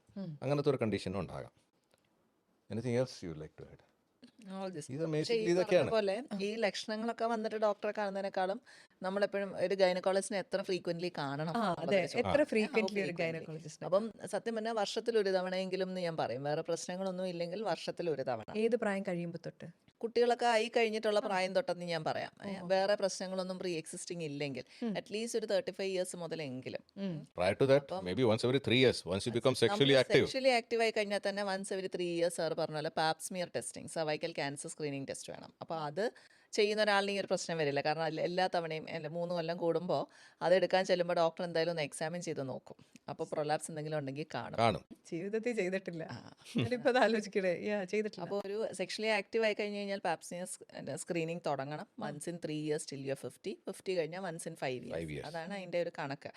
അപ്പം അത് ചെയ്യുന്ന ഒരാളിന് എന്തായാലും 3 കൊല്ലത്തിലൊരിക്കലെങ്കിലും ഒരു ഡോക്ടർ ആ ഏരിയ ഒന്ന് പരിശോധിച്ച് നോക്കുന്നുണ്ട് ഒരു ഗൈനക്കോളജിസ്റ്റ് അല്ലേ. അപ്പം അങ്ങനെ എന്തെങ്കിലും ഒരു തുടക്കമൊക്കെ ഉണ്ടെങ്കിൽ അത് നമ്മൾ അറിയും. പക്ഷെ അങ്ങനെ അല്ലെങ്കിലും പാപ്സ്മിയർ ചെയ്യാൻ ചെല്ലുന്നത് മാത്രമല്ല, early once you should get a checkup done. നമുക്ക് ഇങ്ങനെ എന്തെങ്കിലും ഒക്കെ പീരീഡ്സിലെ ചേഞ്ചസ് ഉണ്ടോ, ഇപ്പോൾ ഫാമിലിയിൽ ആർക്കെങ്കിലും ഒരു ക്യാൻസർ വന്നു വെച്ചോ, ഒരു ബ്രസ്റ്റോ യൂട്രസോ ഓവറിൻ ക്യാൻസർ വന്നാൽ തന്നെ automatically you belong to the high risk group തന്നെ. ഓ അപ്പോൾ അമ്മയ്ക്ക് ബ്രസ്റ്റ് ക്യാൻസർ വന്നു, അല്ലെങ്കിൽ അമ്മയുടെ ചേച്ചിക്കോ അവരുടെ മക്കൾക്കൊക്കെ ബ്രസ്റ്റ് ക്യാൻസർ വന്നു എന്ന് പറഞ്ഞാൽ you will need screening for that. ഇതൊന്നും നമ്മൾ ചിലപ്പോൾ ഓർത്തൊന്നും വരില്ല, പക്ഷേ ഒരു ഡോക്ടറെ ഇയർലി കണ്ടാൽ ഒരു റിസ്ക് അസസ്മെൻറ്റ് നടക്കും, എന്തെങ്കിലും അഡീഷണൽ ടെസ്റ്റ് വേണോ എന്നുള്ളത് ഡോക്ടർക്ക് പറയാൻ പറ്റും, ഒരു എക്സാമിനേഷൻ നടക്കും. അപ്പോൾ ഇങ്ങനത്തെ കാര്യങ്ങളെല്ലാം നമ്മൾ പിക്ക് ചെയ്ത് പോകും. അതിനാണ് ഒരു ഇയർലി വൺസ് എങ്കിലും ഗൈനക് ചെക്കപ്പ് എന്ന് പറയുന്നത്. ഈ പാപ്സ്മിയർ ടെസ്റ്റ് എന്ന് പറയുന്ന സംഭവം വേദന എടുക്കുന്ന പരിപാടിയാണ്. അല്ല, അതെങ്ങനെയാണ്? അതെന്ത് ടെസ്റ്റാണത്? പാപ്സ്മിയർ എന്ന് പറയുന്നത് C A cervix, cancer cervix, cervical cancer second leading cause of death ആണ് ഇന്ത്യൻ വിമനിൽ, just after breast cancer. Breast cancer first leading cause of death due to cancer, and cervical cancer second leading cancer. The serious part is അത് easily detectable ആണ്. Early detection is very easy provided you are getting yourself frequently checked up. അതിനൊരു ഇൻസ്പെക്ഷനേ ഉള്ളൂ, nothing. Just what you have to do is മറ്റേ വെജൈനയുടെ അകത്തൂടെ ആ cervix വെളിയിലോട്ട് നിൽപ്പുണ്ട്, just examine the cervix through the vagina. അത് നോക്കുമ്പോൾ തന്നെ അറിയാം whether there is any change first. അത് ഒരു പാസ്മിയർ എടുത്താൽ Pap smear will come to know whether there is any cellular change or there is any high risk activity coming up. ഈ നമ്മൾ cancer ആയിക്കഴിഞ്ഞ് കണ്ടുപിടിച്ചാൽ that is not a big thing, correct? We need to catch it as early as possible, may be before even the cancer has taken foothold, അല്ലേ? അപ്പോഴാണ് അതിൻ്റെ treatment becomes easy and treatment becomes 100%. Once cancer catches a foothold, then maybe the treatment may not be 100%, even if you have caught it and then you are treating it. അപ്പോൾ പിന്നെ 5-year survival rate എന്നൊക്കെയാണ് പറയുന്നത്. അപ്പോൾ അതുകൊണ്ട് the easiest way to examine is like ma'am said, you go get yourselves examined, Pap smear എടുക്കുക. Pap smear is so easy, it's a painless thing. Uncomfortable ആകാം, pain ഉണ്ടാകും, ആ എക്സാമിനേഷന്റെ ഒരു ഡിഫിക്കൽട്ടി ചില ആൾക്കാർക്കെങ്കിലും ഒരു ഡിസ്കംഫർട്ട് ഉണ്ടാകും, സ്പെക്കുലേറ്റ് പെയിൻഫുൾ. അല്ലാതെ പെയിൻഫുൾ ആകാൻ പറ്റാൻ മതി. പിന്നെ ഒരു 20 years ഗ്യാപ്പ് ഉണ്ട് ആ പ്രീ ക്യാൻസർ സ്റ്റേജിൽ നിന്ന് ക്യാൻസറായി മാറാൻ. അപ്പം it is A very sad thing അല്ലേ, അത്രയും നാളെടുത്ത് ക്യാൻസർ ഇത്രയും പതുക്കെയാണ് ഡെവലപ്പ് ചെയ്യുന്നത്. അതിനിടയിലൊന്നും നമുക്ക് പിക്ക് ചെയ്യാൻ പറ്റില്ല പറയുന്നത്. It is not because people don't have awareness, people are aware, but ഒരു നാണക്കേട് to go and visit a gynecologist and get yourselves examined. That's the only reason why I think people in Kerala at least. I was about to ask. ഇപ്പം സൂര്യ ഡോക്ടറെ അടുത്തോട്ട് ചെന്ന് കഴിയുമ്പോൾ ഇപ്പോൾ ഒരു women അവർ ചെന്ന് നമുക്ക് വളരെ കംഫർട്ടബിൾ ആയിട്ട് നമ്മൾ ചെല്ലുന്നു, ഒരു ടെസ്റ്റ് എടുക്കാൻ ചെല്ലുന്നു. ഇപ്പോൾ ഡോക്ടർ എത്രയോ വർഷം മുന്നേ ഗൈനക്കോളജിസ്റ്റ് ആയ ഒരാളാണ്. ഇപ്പോൾ ഡോക്ടറുടെ അടുത്തേക്ക് വരാൻ നേരത്തെ ഇൻഹിബിഷൻസ് അല്ലെങ്കിൽ ഇങ്ങനെ വന്ന് കാണിക്കാൻ ആളുകൾക്ക് ബുദ്ധിമുട്ട് എപ്പോഴെങ്കിലും ഡോക്ടർക്ക് തോന്നിയിട്ടുണ്ടോ? ഇഷ്ടം പോലെ സമയത്ത്, very frequent, it's very frequent. Half of the ladies ഹൂമായി ഞാൻ പറയുന്നത് നമുക്കൊരു പാസ്മിയർ എടുക്കാൻ, they will refuse, they will not get it done by me. അപ്പോൾ ഞാൻ എന്ത് ചെയ്യും, എൻ്റെ ഒരു ലേഡി കൊളീഗിൻ്റെ അടുത്ത് വിടും. At least I tell them I will get you examine by a lady colleague. You go and അവരെ ചെന്ന് കാണുക, ഒരു പാസ്മിയർ എങ്കിലും എടുക്കുക. Of the 50% who refuse me, 50% of those 50% will refuse that also. There is a certain inhibition built into us. Unfortunately, I have found it, I have worked in all over India. ഞാൻ ഇതിനു മുമ്പേ Indian നേവിയിലായിരുന്നു. Indian നേവിയിൽ I have been posted all over India. The sad fact is I have found this inhibition more in Kerala, in women in Kochi, who have an inhibition to come and see a male doctor. It is not so prevalent. It is prevalent everywhere. That's I think a psychological thing within women in India. That we have to go along with that. There are various places where women refuse to get themselves scanned by a male gynecologist, male radiologist. So coming to think, it is very easy for them to refuse to be examined by a male gynecologist. That is okay, understandable. But when you get an examination done, എനിക്ക് തോന്നുന്ന you should at least visit a female gynecologist at least once every 3 years. Male gynecologist കൊള്ളിയാലെന്നല്ല, എല്ലാവരും equally good. Doctor is a doctor, but then psychological upbringing. പറഞ്ഞ പോലെ നമ്മളിപ്പോൾ prolapse ആയിട്ട് വരുന്ന അമ്മമാരെ നോക്കിക്കഴിഞ്ഞു കഴിഞ്ഞാൽ വളരെ ലേറ്റ് സ്റ്റേജസിൽ യൂട്രസ് അങ്ങ് പുറത്തെത്തി, പ്രോസിഡൻഷ്യ എന്നൊക്കെ പറയും. യൂട്രസ് പുറത്തെത്തുക എന്ന് പറയുന്നത് യൂട്രസ് ഇറങ്ങി ഇറങ്ങി ഇറങ്ങി ഫുൾ യൂട്രസ് പുറത്ത് കിടക്കും, കംപ്ലീറ്റ് വെജൈനയും പുറത്തെത്തും. നമ്മളിപ്പോൾ ഒരു കൊട കമഴ്ത്തി വെച്ചേക്കുന്ന പോലെ സങ്കല്പിക്കുക, ഇൻവേർട്ടഡ് അംബ്രല്ല കോൺസെപ്റ്റ് എന്ന് പറയും. അപ്പോൾ ആ കൊടയുടെ നടുക്കത്തെ ഭാഗം, ആ ഒരു മെയിൻ സ്റ്റെമ്മിൻ്റെ അവിടെയാണ് നമ്മൾ യൂട്രസ് എന്ന് പറയുന്നത്. ബാക്കി നമ്മുടെ സപ്പോർട്ടിങ് പെൽവിക് മസ്കുലേച്ചർ. അപ്പോൾ അതിൽ ആ നടുക്കത്തെ ഭാഗം ഫുൾ ഊർന്ന് വെജൈനയിൽ കൂടെ പുറത്തെത്തിയ യൂട്രസ് ഫുൾ പുറത്തെത്തുന്നതിനാണ് നമ്മൾ പ്രോസിഡൻഷ്യ എന്ന് പറയുക. അതിൻ്റെ ഫ്രണ്ടിലെ ഭാഗത്ത് മാത്രമായിട്ട് ഇടിച്ചിൽ വരുമ്പോൾ അതാണ് യൂറിനറി ബ്ലാഡർ സിസ്റ്റോസീൽ, പുറകിൽ വരുന്നതാണ് എൻഡ്രോസീലും റെക്ടോസീലും. അപ്പോൾ യൂട്രസ് മുഴുവൻ പുറത്തെത്തുന്നതാണ് പ്രോസിഡൻഷ്യ. അപ്പോൾ അത് പിന്നെ നമുക്ക് ഈ ഒരു കൺസർവേറ്റീവ് മെത്തേഡ് ഓഫ് മാനേജ്മെൻറ്റ് ഒന്നും പറ്റില്ല, സർജറി മാത്രമേ ഓപ്ഷൻ ഉണ്ടാവുള്ളൂ. പല സ്ത്രീകളും നമ്മളുടെ അടുത്ത് ഇത്രയും ലേറ്റായിട്ട് എത്തുമ്പോൾ ചോദിക്കുമ്പോൾ പറയുന്നൊരു മറുപടി, എനിക്ക് ആൺകുട്ടികളാ ഡോക്ടറെ, എൻ്റെ 2 മക്കളല്ല 3 മക്കളും ആൺപിള്ളേരാ, ഞാൻ എങ്ങനെ അവരോടത് പറയും എന്നാണ്. അങ്ങനെ പോലും മടിക്കുന്ന അമ്മമാരാണ് ഉണ്ട് നമ്മുടെ നമ്മുടെ നാട്ടിൽ. നാട്ടിൽ. അതിപ്പം കോമൺ ആണ് ഇങ്ങനെ താഴെ എത്തണ വരെ വെയിറ്റ് ചെയ്യല്. അതെ, വെരി കോമൺ, വളരെ വെരി കോമൺ. പ്രൊസിഡൻഷ്യ എന്ന് പറഞ്ഞാൽ entire uterus is out. Entire uterus എന്ന് പറഞ്ഞാൽ ഫുൾ. ഇതൊക്കെ ഞാൻ എങ്ങനെ മക്കളോട് പറയും എന്ന് ചോദിക്കുന്ന അമ്മമാരുണ്ട്. ആൺകുട്ടികളാണ്, ഞാൻ എങ്ങനെ അവരോടത് പറയും. അതൊരു കോമൺ സംഭവമാണ്. അപ്പം ഞാൻ എപ്പോഴും ഓർക്കും, പെൺകുട്ടികളുണ്ടെങ്കിൽ പിന്നെ എനിക്ക് തോന്നുന്നു അവരോട് ഷെയർ ചെയ്യും എന്ന്. എന്നാൽ പോലും മിണ്ടാതിരിക്കുന്ന അമ്മമാരുണ്ട്. അമ്മമാരുണ്ട്. പക്ഷെ ആൺകുട്ടികൾ മാത്രമുള്ള അമ്മമാരിൽ ഞാനിത് വളരെ കോമണായി കാണാറുണ്ട്. ആൺപിള്ളേര് കുറെ കൂടെ അമ്മമാരോട് ഓപ്പൺ ആവേണ്ടിയിരിക്കുന്നു, ഇരിക്കുന്നു. അവരുടെ കാര്യങ്ങൾ അതെ. അന്വേഷിക്കേണ്ടിയിരിക്കുന്നു. അല്ല, അപ്പൊ ഇങ്ങനെ പുറത്തു വന്നാലേ ഇത് വെച്ചിരിക്കാന്ന് വിചാരിക്കാം, ഇങ്ങനെ വരണു, ഇവരിത് പേടിച്ചിരിക്കണു, അപ്പൊ യൂട്രസ് ഇറങ്ങി ഇറങ്ങി വന്ന് പിന്നെ അതിന്റെ അടുത്ത സ്റ്റേജ് എന്താ? അങ്ങനെ അറ്റ് പോകുന്നില്ല, ഒന്നും ഇല്ല. അറ്റുപോകാൻ പറ്റില്ലല്ലോ, അത് കണക്റ്റഡ്. പക്ഷേ അതിന് അൾസറേഷൻ വരാം, ഇൻഫെക്ഷൻ, വെരി ബാഡ് അൾസേഴ്സ്. പിന്നെ ഈ സംഭവം പൊതുവെ ആദ്യത്തെ സ്റ്റേജുകളിലൊക്കെ നമുക്ക് തോന്നുന്നു തള്ളിയാൽ തിരിച്ചങ്ങ് അകത്ത് കയറ്റി തൽക്കാലത്തേനെങ്കിലും വെക്കാം, പിന്നെ നടന്നു തുടങ്ങുമ്പോൾ അതിങ്ങ് പുറത്തെത്തും. എന്നാലിപ്പോൾ ഒന്ന് യൂറിൻ പാസ് ചെയ്യാനൊക്കെ ചില ആൾക്കാർ അത് തള്ളി അകത്ത് വെച്ചിട്ട് യൂറിൻ പാസ് ചെയ്യും, അത് കഴിയുമ്പോൾ പിന്നെ ഇറങ്ങി വരും. ഇങ്ങനെയൊക്കെ നടക്കുന്ന ഒരുപാട് ആൾക്കാരുണ്ട്. പക്ഷേ at A certain stage, sir നേരത്തെ പറഞ്ഞില്ലേ, അതിലേക്കുള്ള ബ്ലഡ് ഫ്ലോ തിരിച്ച് കയറാൻ പറ്റാണ്ടൊക്കെ വരും. അങ്ങനെ കൺജഷൻ വന്ന് നീർക്കെട്ട് വന്ന് Swelling. അത് തിരിച്ച് കയറ്റാൻ പറ്റില്ല. പിന്നെ നമ്മൾ അഡ്മിറ്റ് ചെയ്ത് ആൻറ്റി എഡിമ മെഷേഴ്സ്, ആ നീർക്കെട്ട് കുറയ്ക്കാനുള്ള സംഭവങ്ങളൊക്കെ ചെയ്തതിനെ തിരിച്ച് തള്ളി വെച്ച് അതിനകത്തൊരു കുഞ്ഞു പുണ്ണ് പോലെ അൾസർ പോലെയൊക്കെ ഉണ്ടാവും. അതൊക്കെ ഹീൽ ചെയ്യിച്ചെല്ലാം റെഡിയാക്കി എടുത്തിട്ട് വേണം പിന്നെ സർജറി Surgery. ചെയ്യാൻ. അപ്പോഴത്തെ മെനക്കെടൊന്ന് ആലോചിച്ച് നോക്കും. അത് ഞാനേ അങ്ങനെ ആളുകൾ വിഷമിക്കുന്നുണ്ടെന്ന് ആലോചിച്ചിട്ട് എനിക്ക് സങ്കടം വരിക. കാരണം അങ്ങനെ എത്തിക്കാന്ന് നോട്ട് പറയുന്നത്, ഓൺലി ദാറ്റ്, ഇത് ഈ സ്വെല്ലിങ് കാരണം കിഡ്നിയിൽ നിന്ന് യൂറിൻ വരത്തില്ലേ, ആ അത് യൂററ്റർ വഴിയാണ് വരുന്നത്. ആ. Bladder entire thing is outside. ഉം. Now the ureter also gets kinked in this. ഈ പ്രൊലാപ്സിനകത്ത് യൂററ്ററും വരും. Now the urine doesn't come in. അപ്പോൾ ഈ ബാക്ക് പ്രഷർ ഉണ്ടാവും. ഉം. ബാക്ക് പ്രഷർ കാരണം കിഡ്നി സ്വെല്ലിങ്ങും നീർക്കെട്ടും വരാനുള്ള സാധ്യത കൂടും ഇങ്ങനത്തെ കണ്ടീഷൻ. അസുഖങ്ങൾ വരില്ലേ? ഹൈഡ്രോനെഫ്രോസിസ് എന്ന് പറഞ്ഞ അസുഖം വരാം, കിഡ്നിയെ ബാധിക്കാം, ആ. കിഡ്നിക്ക് പ്രശ്നം വരാം. അങ്ങനെ ലോങ് സ്റ്റാൻഡിങ് പ്രൊലാപ്സ് ട്രീറ്റ് ചെയ്ത് വെച്ചിരുന്നാൽ കിഡ്നിയെ വരെ ബാധിക്കാം. കിഡ്നിയെ വരെ ബാധിക്കും. അപ്പോൾ ഇനി നമ്മൾ പ്രോലാപ്സ് വെച്ചുകൊണ്ടിരിക്കരുതെന്ന് നമുക്ക് മനസ്സിലായി, അതിൻ്റെ ലക്ഷണങ്ങൾ നമുക്ക് മനസ്സിലായി. അപ്പോൾ ഇനി എൻ്റെ ചോദ്യം, പ്രോലാപ്സ് ഉണ്ടെന്ന് തിരിച്ചറിഞ്ഞു, എൻ്റെ വഴികൾ എന്തൊക്കെയാണ്? അപ്പോൾ ഇതിൻ്റെ മാനേജ്മെൻറ്റ് എന്താണെന്നാണ് ഈ ചോദിക്കുന്നത്. അപ്പോൾ മാനേജ്മെൻറ്റ് എന്ന് പറയുന്നത് നമുക്ക് 2 വഴിയുണ്ട്. ഒന്ന് കൺസർവേറ്റീവ് മാനേജ്മെൻറ്റ് ചെയ്യാം, ഒന്ന് സർജറി. ഇത് 2 ways only management. One is conservative and second is going for A surgery. Conservative ഏതൊക്കെ കണ്ടീഷൻ എന്തൊക്കെയാണ് നമ്മുടെ കയ്യിൽ അവൈലബിൾ ഉള്ളത്?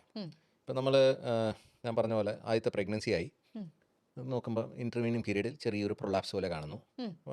ലേഡിക്ക് തന്നെ താൻ ഒരു ശങ്ക വരുന്നു, ഞാൻ ഇത് താഴോട്ട് തള്ളി വരുന്നുണ്ടോ, go to a doctor, confirmed there is a little bit of prolapse. അത് പ്രൊലാപ്സിന് പല സ്റ്റേജസ് ഉണ്ട്.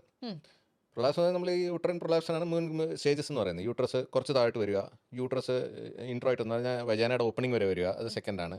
തേർഡ് എന്ന് പറഞ്ഞാൽ part of the uterus is lying outside. Fourth എന്ന് പറഞ്ഞാൽ full uterus is come outside. So there are various stages.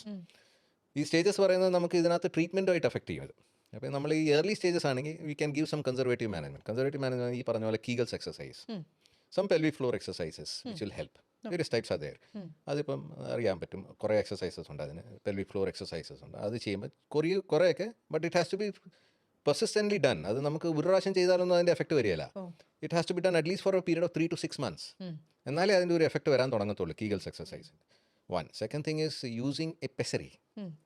ഇപ്പം നമ്മൾ പ്രൊലാപ്സ് ഉണ്ട്, old age lady 70-80 years old, associated comorbidities ഒത്തിരി ഉണ്ട്, കാർഡിയക് കണ്ടീഷൻ ഉണ്ട്, സർജറിക്ക് ഹൈ റിസ്ക് ഫാക്ടറാണെന്ന് വിചാരിച്ചു. And the relatives are the lady herself doesn't want a surgery at present. She just wants ഇതൊന്ന് അകത്തോട്ട് വെച്ചാൽ എനിക്ക് സമാധാനമായിട്ട് ജീവിക്കാം. So there is something known as a ring pessary. ആ പെസറി വെച്ചാൽ നമുക്കിത് പുറകിലോട്ട് തള്ളി വെക്കാം. ടെമ്പററി മെഷേഴ്സ് ആണ്. These are temporary measures, but they can be kept with an old lady where there is a high risk for surgery. Okay, വേറെ വഴിയില്ല. വേറെ വഴിയില്ലാത്തതുകൊണ്ട് നമുക്ക് അങ്ങനെ ചെയ്യാം. അല്ലെങ്കിൽ we can also put a ring pessary where a lady doesn't want a surgery at present. നമുക്കൊരു 6 മാസം കഴിഞ്ഞ് സർജറി ചെയ്യാം. കാരണം എനിക്ക് എൻ്റെ മോടെ കല്യാണം ഉണ്ട്, അല്ലെങ്കിൽ അതാണ് various issues which are coming. ഒരു 4 to 6 months എനിക്കൊന്ന് പോസ്റ്റ്പോൺ ചെയ്യണം ഡോക്ടർ, പക്ഷേ ഇതൊന്ന് അകത്ത് തള്ളിത്തരണം. We can put a pessary intermediate. Okay, it helps in keeping the prolapse in side.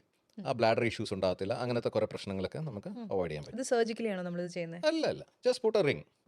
അത് OPD ചെയ്യാവുന്ന പ്രൊസീജിയറാണ്. അതൊരു വള പോലത്തെ ഡോണറ്റ് ഷേപ്ഡ് എന്നൊക്കെ പറയാം. അങ്ങനത്തെ പെസറി പല ടൈപ്പ് അവൈലബിൾ ആണ്. OP ചെയ്യാം.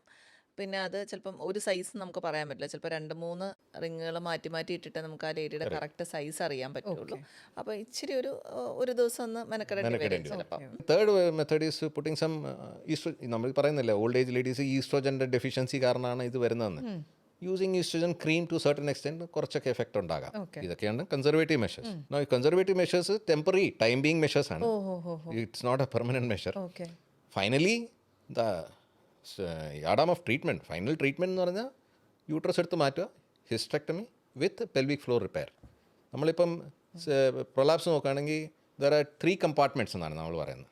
Anterior compartment, apical compartment and posterior compartment. Anterior compartment എന്ന് പറഞ്ഞാൽ ഇറ്റ് കണ്ടെയ്ൻസ് ദ ബ്ലാഡർ, നമ്മുടെ വജാനയുടെ ആൻറ്റീരിയർലി ഫ്രണ്ട് കമ്പാർട്ട്മെൻറ്റ്, അത് ബ്ലാഡറാണ്. പൈക്കൽ കമ്പാർട്ട്മെൻറ്റ് എന്ന് പറഞ്ഞാൽ സെൻട്രൽ കമ്പാർട്ട്മെൻ്റ് ആണ്. അതിൽ യൂട്രസ് വരും, ചില എമൗണ്ട് ഓഫ് എൻട്രോസ് എന്ന് പറഞ്ഞാൽ ഈ ഇൻറ്റസ്റ്റൈൻസ് ഒക്കെ ചിലപ്പോൾ താഴോട്ട് വരും, ആ ഒരു പാർട്ട് വരും അതിൽ. പോസ്റ്റീരിയർ കമ്പാർട്ട്മെൻറ്റ് എന്ന് പറഞ്ഞാൽ അതിനകത്ത് rectum and some amount of intestines, ഇതൊക്കെയാണ് വരുന്നത്. എൻട്രോസീൽ, റെക്ടോസീലൊക്കെ posterior compartment. We need to repair all this if there is a prolapse. Okay. ഇപ്പോൾ യൂട്രസ് ഇങ്ങനെ താഴോട്ട് ഇറങ്ങി വരുവാണെങ്കിൽ യൂട്രസ് നമുക്ക് എടുത്ത് മാറ്റേണ്ടി വരും. കാരണം the weight of the uterus can, even if you repair it some time there is a possibility of recurrence more. അപ്പോൾ അത് യൂട്രസ് എടുത്ത് മാറ്റുക ആൻഡ് റിപ്പയർ ചെയ്യുക, ഈ ഡിഫക്ട്സ് ഒക്കെ ഒന്ന് റിപ്പയർ ചെയ്ത് വെക്കുക. That is the ideal treatment. But ഇതൊക്കെ ചെയ്യാൻ പറ്റുന്നത് ജനറലി ഒരു ഏജ് ഗ്രൂപ്പ് കഴിഞ്ഞ്, ഒരു 40-50 കഴിഞ്ഞ് we can do a vaginal hysterectomy and do a repair. No if lady wants to retain her uterus, അങ്ങനെയുണ്ടോ? അങ്ങനെയുണ്ട്.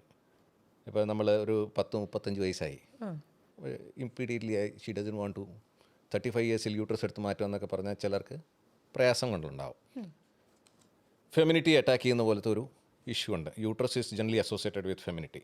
അപ്പോൾ അത് കാരണം ചിലർ ഇത് ചെയ്യും. അപ്പോൾ അതിന് ചില സ്ലിംഗ് സർജറീസ് ഉണ്ട്, which you can keep, which you can do, which you can pull the uterus up and അതൊരു മെഷ് പോലെ യൂസ് ചെയ്യും.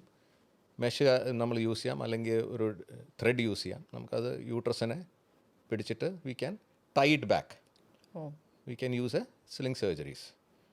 ഡോക്ടർ, അപ്പോൾ ഒരു തവണ പ്രോലാപ്സിൻ്റെ സർജറി നമ്മൾ ചെയ്തു, നമ്മൾ മെഷ് ഇട്ടു, അത് കഴിഞ്ഞിട്ട് ഇല്ലേ നമ്മൾ ഈ സർജറി കഴിഞ്ഞിട്ട് നമ്മൾ മെഷ് എല്ലാ പ്രൊലാപ്സ് സർജറിക്കും മെഷ് ഇടില്ല.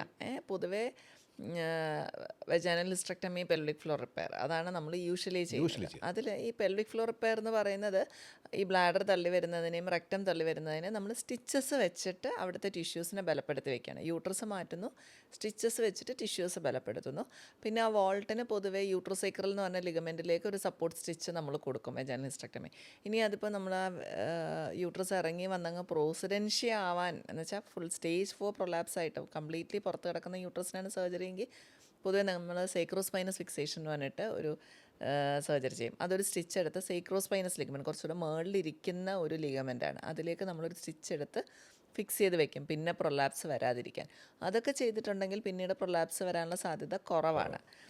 ഇപ്പോൾ ഡോക്ടർ അശോക് പറഞ്ഞത് നമ്മളല്ലാതെ ഇപ്പോൾ വേറെ എന്തെങ്കിലും കാരണത്തിന് ചെയ്ത സർജറി, ഫൈബ്രോയിഡിന് വേണ്ടിയിട്ടോ അഡെനോമയോസിസോ അങ്ങനെ എന്തെങ്കിലും കാരണങ്ങൾക്ക് വേണ്ടി യൂട്രസ് മാറ്റിയൊരു സർജറി, അത് ചിലപ്പോൾ കുറേ വർഷങ്ങൾക്ക് മുന്നേ ചെയ്തതാവാം, ഒരു 40 വയസ്സിലോ 45 വയസ്സിലോ ഒക്കെ ചെയ്തതാവാം.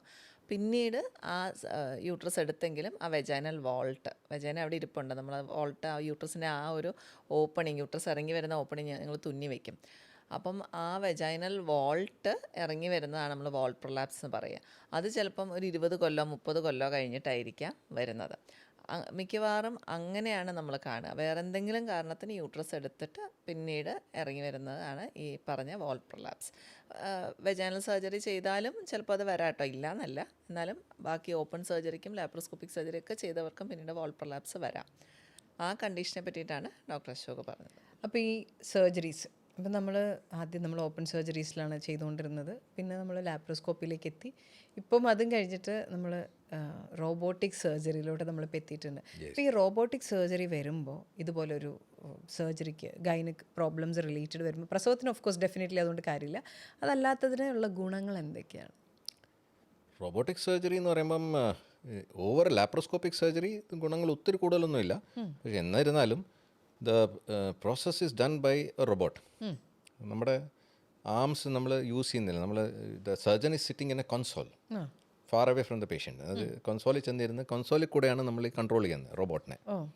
അപ്പോൾ ദ ആംസ് ഫ്ലോറിൽ ഈ റോബോട്ടും ഈ പേഷ്യൻറ്റും പിന്നെ assistance.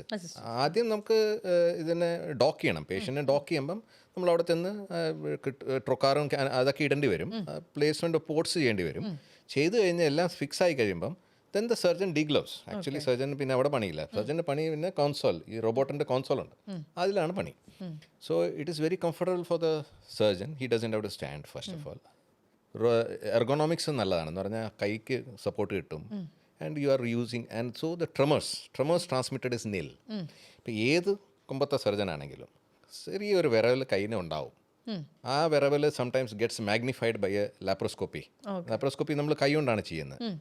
Instruments are held by my hand. Here the instruments are held by the robot and I only control the robot in the console. അപ്പം നമ്മുടെ ട്രമേഴ്സ് വളരെ ആയിട്ട് മിനിമൈസ് ആവും. ഇൻഫാക്ട് ബിക്കംസ് നിൽ. ഇപ്പോൾ സർജറിയുടെ പ്രസിഷൻ ഇൻക്രീസസ്. ഇപ്പം നമ്മളൊരു കാര്യം ചെയ്യുമ്പോൾ അതിന് പ്രസിഷൻ ആൻഡ് ടിഷ്യൂ ഹാൻഡ്ലിംഗ് ആണ്. നമ്മളൊരു സർജറി ചെയ്യുമ്പോൾ നമ്മൾ കാണാറുണ്ട്, ഒരു സർജൻ ചെയ്യുന്ന സർജറി സെയിം സർജറി ആയിരിക്കും രണ്ട് സർജന്മാർ ചെയ്യുന്നത്. പക്ഷേ ഒരു റിക്കവറി ഒരു പേഷ്യൻ്റ് നല്ലതായിരിക്കും, ഒരു പേഷ്യൻറ്റിൻ്റെ അത്ര നല്ലതായിരിക്കുകയല്ല. It's a same surgery. That all depends on various factors. One of the most important factors is tissue handling. എന്ന് പറഞ്ഞാൽ നമുക്ക് ആ ബോഡിക്കകത്ത് ടിഷ്യൂ എങ്ങനെയാണ് ഹാൻഡിൽ ചെയ്തത്, അത് നല്ല നോർമലായിട്ട് വളരെ ക്ലിയർ ആയിട്ട് ഹാൻഡിൽ ചെയ്താൽ റിക്കവറി ഈസ് വെരി ഫാസ്റ്റ്. നമ്മളത് റഫായിട്ട് ഹാൻഡിൽ ചെയ്താൽ ബോഡി റിക്കവർ ചെയ്യത്തില്ല. അപ്പോൾ ലാപ്രോസ്കോപ്പിക് ഓർ റോബോട്ടിക് സർജറി നമ്മുടെ tissue handling is very good. ഇപ്പോൾ tissue recovery is very fast. ഇപ്പോൾ ഹീലിംഗ് ഈസ് വെരി ഫാസ്റ്റ്. അതുകൊണ്ട് പെയിനും കുറഞ്ഞിരിക്കും. Post op pain in a robotic surgery is very very very very less. അതാണ് ഞങ്ങൾ കണ്ട ഒരു ബേസിക് ഡിഫറൻസ്. അപ്പോൾ അതുകൊണ്ട് robotic surgeries wherever it is possible, എല്ലാ സർജറീസും റോബോട്ടിക് ചെയ്യുന്നത് ഞാനിപ്പം പറയുന്നില്ല, പക്ഷേ wherever it is possible robotic surgery is good. Patients വന്നു കഴിയുമ്പോൾ നമ്മൾ സജസ്റ്റ് ചെയ്യുമല്ലോ നമുക്ക് ഇത് ഇന്നത് ചെയ്യാം. അപ്പോൾ അവർ പറയുന്ന കൺസേൺസ് എന്താണ് റോബോട്ടിക് സർജറിക്ക്? അല്ല, റോബോട്ടിക് സർജറി പൊതുവേ പേഷ്യൻസിൻ്റെ പേടി എന്ന് പറഞ്ഞാൽ റോബോട്ടാണോ ഓപ്പറേറ്റ് ചെയ്യുന്നതെന്നുള്ളതാണ്. റോബോട്ടിക് എന്ന് പറയുമ്പോൾ അയ്യോ ഡോക്ടർ ചെയ്താൽ മതി, റോബോട്ടൊന്നും വേണ്ട. This is a commonest thing we hear in our OPD. അപ്പോൾ ആദ്യം മനസ്സിലാക്കേണ്ടത് റോബോട്ടല്ല ഓപ്പറേറ്റ് ചെയ്യുന്നത്. നമ്മൾ കീ ഹോളിൽ ചെയ്യുന്ന അതേ മെത്തേഡാണ്. പക്ഷേ കീ ഹോള് ചെയ്യുമ്പോൾ നമ്മൾ ആ ഇൻസ്ട്രുമെൻറ്റ്സ് നമ്മളുടെ സ്വന്തം കൈവച്ച് പിടിക്കുന്നു. ഇതൊരു റോബോട്ടിക് ആമിൽ കൊടുത്തിട്ട് റോബോട്ടിക് ആമിനെ നമ്മൾ കൺട്രോൾ ചെയ്യുന്നു. ഞങ്ങൾ വിചാരിക്കാതെ ഒരു മൂവ്മെൻറ്റും റോബോട്ട് തന്നെ ചെയ്യാൻ പോകുന്നില്ല. ഞങ്ങളുടെ വിരലുകൾ നീങ്ങുന്ന അനുസരിച്ചിട്ടാണ് ഇൻസ്ട്രുമെൻ്റ് നീങ്ങുന്നത്. Complete controllers with us. മനസ്സിലായി? അല്ല റോബോട്ട് തന്നെ ഇങ്ങനെ ചെയ്യാം എന്നങ്ങ് വിചാരിച്ച് ചെയ്യല്ല. റോബോട്ടിൻ്റെ ആംസിലുള്ള ഇൻസ്ട്രുമെൻസിനെ ഞങ്ങളുടെ ഈ വിരലുകളിൽ കൂടി ഞങ്ങൾ കൺട്രോൾ ചെയ്യുന്നു. ഞങ്ങൾ വിചാരിക്കാത്ത ഒരു മൂവ്മെൻറ്റും അതിനകത്ത് ആ ഇൻസ്ട്രുമെൻസിന് ഉണ്ടാവില്ല. പിന്നെ എപ്പോഴും മനസ്സിലാക്കേണ്ടത് റോബോട്ടിക് ഇൻസ്ട്രുമെൻറ്റ്സ് നമ്മൾ കൺവെൻഷണൽ ലാപ്രോസ്കോപ്പി ഇൻസ്ട്രുമെൻസിനേക്കാളും കുറച്ചുകൂടി അഡ്വാൻസ്ഡ് ആണ്, വളരെ അഡ്വാൻസ്ഡ് ആണ്. കുറച്ചുകൂടി അല്ല, റോബോട്ടിലെ ഇൻസ്ട്രുമെൻറ്റ്സ് നമുക്ക് ഈ ഒരു മൂവ്മെൻറ്റേ കിട്ടുകയുള്ളൂ, ഓപ്പണിങ് ആൻഡ് ക്ലോസിങ്. കൺവെൻഷണൽ ലാപ്രോസ്കോപ്പിയിലെ ഇൻസ്ട്രുമെൻറ്റ്സ് ഈ മൂവ്മെൻറ്റേ കിട്ടുകയുള്ളൂ. റോബോട്ടിക് ഇൻസ്ട്രുമെൻറ്റ്സിൽ പക്ഷേ ഇങ്ങനൊരു റൊട്ടേഷണൽ മൂവ്മെൻറ്റ്, നമ്മുടെ റിസ്റ്റിൻ്റെ മൂവ്മെൻറ്റ് പോലെ റൊട്ടേഷണൽ മൂവ്മെൻറ്റ് കൂടി കിട്ടും. അപ്പോൾ തന്നെ നമുക്ക് ഊഹിക്കാം ഈ ഒരു മൂവ്മെൻറ്റിൽ നിന്നും ഈ ഒരു മൂവ്മെൻറ്റിൽ നിന്നും ഇൻസ്ട്രുമെൻറ്റിന് വരുന്ന ആ ഡെക്സ്ട്രിറ്റിയിലെ വ്യത്യാസം. അപ്പോൾ ഞങ്ങൾക്ക് പെൽവിക് സർജറീസ് പറയുകയാണെങ്കിൽ ഒരു ഡിഫിക്കൽട്ട് ടു റീച്ച് ഏരിയ ആണ് അല്ലേ. ഒരു കുഴിക്കകത്താണ് ഈ യൂട്രസ് ഓവറി എല്ലാം ഇരിക്കുന്നത്, നമ്മുടെ എല്ലും കൂടിനകത്താണ് ഇരിക്കുന്നത്. അപ്പം അങ്ങോട്ടേക്ക് എത്തി ചെയ്യാൻ ബുദ്ധിമുട്ടാണ്. അപ്പോൾ റോബോട്ട് വരുമ്പോൾ ഈ എല്ലാ ഡിഫിക്കൽട്ട് ടു റീച്ച് ഏരിയാസിലും കൂടുതൽ റീച്ച് കിട്ടും, എത്തി നന്നായി ചെയ്യാൻ പറ്റും. Magnification is more, reach is more, അതെപ്പോഴും ഉണ്ട്. അപ്പോൾ അങ്ങനെ വരുമ്പോൾ ഞങ്ങൾ ഓപ്പറേറ്റ് ചെയ്യുമ്പോൾ ഉണ്ടാവുന്ന സാർ പറഞ്ഞ പോലെ ടിഷ്യൂ ഹാൻഡിലിംഗ് കുറച്ചുകൂടി നല്ലതായിട്ടായിരിക്കാം, കുറച്ചുകൂടി ജെൻലർ ഹാൻഡ്ലിംഗ് വരും. പിന്നെ ബ്ലഡ് ലോസ് കുറയും. കുറച്ചും കൂടി പ്രിസൈസായിട്ട് ചെയ്യുന്നത് കൊണ്ട് തന്നെ പേഷ്യൻറ്റിന് അടുത്ത ദിവസം പെയിൻ കുറയും. നമുക്ക് പൊതുവേ റോബോട്ടിക് സർജറി കഴിഞ്ഞാൽ ലാബ് സർജറിയേക്കാളും പേഷ്യൻറ്റ് പെയിൻ ഭയങ്കര വ്യത്യാസമാണ്, ലാബ് തന്നെ കുറവാണ്. അതിലും അതിശയിപ്പിക്കും റോബോട്ടിക് സർജറി പേഷ്യൻസിൻ്റെ റിക്കവറി. അവർ അടുത്ത ദിവസം തന്നെ they are ready to go home. Maybe ആ ഈവനിങ് തന്നെ ദേ ആർ അബ്സല്യൂട്ട്ലി ഫൈൻ. ആ ഒരു വ്യത്യാസം ഭയങ്കരമായിട്ടുണ്ട്. Yeah, it's very good. Actually, you will see the robotic patient when the evening you go for evening rounds കാണുമ്പോൾ തോന്നിയല്ല രാവിലെ surgery ആണെങ്കിൽ patient തോന്നില്ല. ആ difference in pain is a big thing. പിന്നെ difficult surgeries obviously ഇപ്പോൾ നമ്മൾ ഈ ഇതിൽ പറഞ്ഞ സർജറീസ് ഒക്കെ തന്നെ ഉണ്ടല്ലോ, വാൾ പ്രൊലാപ്സിൻ്റെ സർജറികളൊക്കെ robotically it becomes a bit more easier to do. പിന്നെ ഈ കോംപ്ലക്സ് കേസസ്, എൻഡോമെട്രിയോസിസ്, അതൊക്കെ ഒത്തിരി ഒട്ടിപ്പിടുത്തം അഡഷൻസ് ഉള്ളിൽ ഞങ്ങൾ പ്രതീക്ഷിക്കുന്ന സർജറീസാണ്, കുടലുമായിട്ടും ഒക്കെ ഒത്തിരി. അങ്ങനത്തെ കേസുകളിലൊക്കെ റോബോട്ടിക് സർജറി ഭയങ്കരമായിട്ട് ബെനിഫിറ്റ് ചെയ്യും. പ്രീവിയസ് സർജറീസ് നമ്മൾ അകത്ത് അഡീഷൻസ് ഉണ്ടാകാനുള്ള സാധ്യത വളരെ കൂടുതലാണ്. അങ്ങനത്തെ കേസിൽ നമുക്ക് പ്രിസിഷൻ കിട്ടും, because it's magnification is so good. അത് നമ്മൾ ആ ഏരിയ തന്നെ ചെന്ന് കാണാം. It's so precise, you can do a surgery. പിന്നെ cancer surgery, I do cancer surgeries, gynaec oncology. അതിൽ നമുക്ക് robotic has a great help എന്ന് പറഞ്ഞാൽ നമുക്ക് നമുക്ക് യൂട്രസ് മാത്രമല്ല, നമുക്ക് അതിൻ്റെ സൈഡിൽ കൂടെ പോകുന്ന ലിംഫ് നോട്ട്സും അത് എടുക്കാൻ നമുക്ക് ഡിഗ് ചെയ്ത് പോകണം. ടിഷ്യൂ കൂടെ അകത്ത് ചെന്ന് വെസൽസിൻ്റെ അടുത്ത് നിന്ന് ബിഗ് വെസൽസിൻ്റെ അടുത്ത് ചെന്ന് precision surgeries are required because easy to injure any vessel. അവിടെയൊക്കെ ഇഞ്ചുറി വന്നാൽ it's difficult to control bleeding. അപ്പോൾ അതുകൊണ്ട് ആ സ്ഥലത്തൊക്കെ സർജറി ചെയ്യാൻ വളരെ വളരെ വളരെ ഒരു ഹെൽപ്ഫുള്ളായ ഒരു ഇതാണ് robot. Definitely in a cancer surgery, I will suggest a robotic surgery for all of them. That is easy, not only for the surgeon, it is very precise and recovery is so good. ഒരു normal open നമ്മൾ cancer surgery ചെയ്താൽ ഒരു 1 week അഡ്മിഷനാണ്, 5 days minimum admission വേണ്ടി വരും. അതിനകത്ത് pain അതൊക്കെ ഭയങ്കരമായിട്ട് കൂടുതലാണ്. Robotic surgery 3 days patient goes home and no pain. അപ്പോൾ ഒരു 10 പേഷ്യൻസ് വരികയാണെങ്കിൽ ഇങ്ങനെ സർജറീസിൽ വരികയാണെങ്കിൽ എത്ര പേര് ഇപ്പോൾ റോബോട്ടിക്സ് എടുത്തു തുടങ്ങിയിട്ടുണ്ട്? അല്ല, ഇപ്പോൾ പണ്ടത്തേനേക്കാളും പേഷ്യൻസ് അവെയറാണ് ഇങ്ങനെ ഒരു സാധനം ഉണ്ടെന്ന്. അത് ചോദിച്ച് തന്നെ ആൾക്കാർ വരുന്നുണ്ട്. എൻ്റെ വീട്ടിൽ ഒരാൾ റോബോട്ടിക് സർജറി ചെയ്തു, ഭയങ്കര നല്ല റിസൾട്ട് ഉണ്ട്, എനിക്ക് റോബോട്ട് തന്നെ വേണം, അങ്ങനെ പറഞ്ഞ് തന്നെ പേഷ്യൻസ് ഇപ്പോൾ വരുന്നുണ്ട്. പിന്നെ ചില കേസസ് ഇപ്പോൾ മയോമെക്ടമി എന്ന് പറഞ്ഞാൽ ഫൈബ്രോയിഡ് റിമൂവ് ചെയ്യുന്ന സർജറി, അതിലൊക്കെ റോബോട്ടിക് കുറച്ചുകൂടി നല്ലതാണ്. കാരണം ലാപ്പിൽ എനിക്ക് എപ്പോഴും തോന്നുന്നു ലാപ്രോസ്കോപ്പി ചെയ്യുന്ന സൂച്ചറിങ്ങിനേക്കാളും കുറച്ചുകൂടി നന്നായിട്ട് റോബോട്ടിക്കിൽ സൂച്ചർ ചെയ്യാം. അപ്പം ഫ്യൂച്ചറിൽ ഒരു പ്രഗ്നൻസി വേണമെന്ന് ആഗ്രഹിക്കുന്ന ആളൊക്കെ ആണെങ്കിൽ മേ ബി റോബോട്ടിക് മയോമെക്ടമി കുറച്ചുകൂടെ ബെനിഫിഷ്യൽ ആയിരിക്കും എന്ന് എനിക്ക് തോന്നാറുണ്ട്. കുറച്ചുകൂടി ബെറ്റർ സൂച്ചറിങ് നമുക്ക് പറ്റുന്നുണ്ട്. അപ്പം അങ്ങനെയുള്ള കേസുകളിൽ we do council more for robotic surgery. This is A future. ഇപ്പം പണ്ട് നമ്മൾ ഓപ്പൺ സർജറിയിൽ നിന്ന് കീ ഹോളിലേക്ക് എത്തുന്ന കാലത്ത് ഭയങ്കര റെസിസ്റ്റൻസ് ആയിരുന്നു. ഇപ്പോഴും ആൾക്കാർ ചിലർ പറയും കേട്ടോ, അയ്യോ ഗ്യാസ് കയറ്റിയിട്ടാണ് ചെയ്യുന്നത്, എനിക്ക് അല്ലെങ്കിലേ ഭയങ്കര ഗ്യാസിൻ്റെ പ്രശ്നമാണ്, അപ്പോൾ ഇത്രയും ഗ്യാസിൻ്റെ പ്രശ്നമുള്ള ഞാൻ ഇനി ഗ്യാസ് കയറ്റി സർജറി ചെയ്യണോ? അതിപ്പോഴും ആൾക്കാർ ചോദിക്കുന്നുണ്ട്. ഇപ്പം കീ ഹോളൊക്കെ ഇത്രയും പോപ്പുലറായി. കഴിഞ്ഞ ആഴ്ച കൂടി ഒരു പേഷ്യൻ്റ് പരാതി പറഞ്ഞു, ബന്ധുക്കളൊക്കെ പറയുന്നു നിനക്ക് ഗ്യാസിൻ്റെ പ്രശ്നമുള്ളതാ, ഇത് ചെയ്താൽ ഗ്യാസ് കൂടും. അപ്പോൾ ആ മിസ്കൺസെപ്ഷനൊക്കെ ഇപ്പോഴും ഉണ്ട്.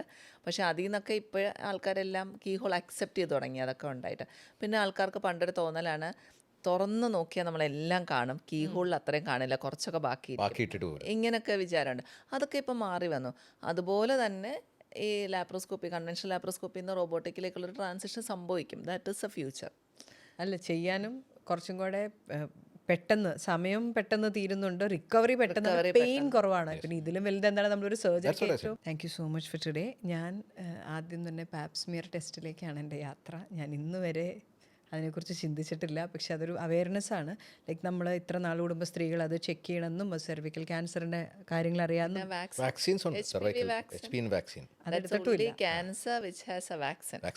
അതും ചെയ്തിട്ടില്ല. ഇതെല്ലാം ഇവിടെ നിന്ന് ഇറങ്ങി നേരെ കൂടെ തന്നെ വന്നാലോ എന്ന് ഞാൻ ആലോചിക്കുന്നുണ്ട്. അപ്പോൾ thank you so much for your time. It was very informative. Thanks a lot. Thank you madam. It was nice talking to you. Thank U.